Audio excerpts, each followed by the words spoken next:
بخشش اور مغفرت کی دعا ہر نماز کے بعد پڑھیں۔ حضرت عائشہ رضی اللہ تعالی عنہا سے مروی ہے کہ رسول اللہ صلی اللہ علیہ وآلہ وسلم جب کسی مجلس میں بیٹھتے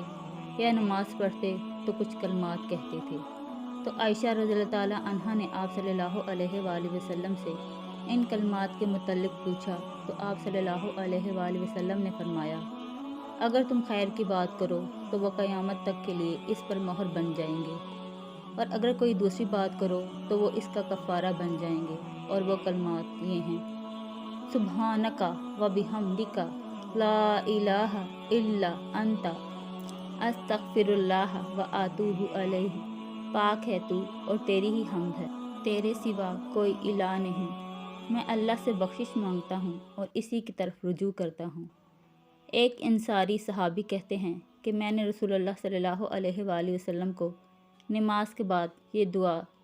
100 دفعہ پڑھتے ہوئے سنا: اللہم اغفر لی وتب علی انک انت التواب الغفور۔ اے اللہ، تو مجھے بخش دے،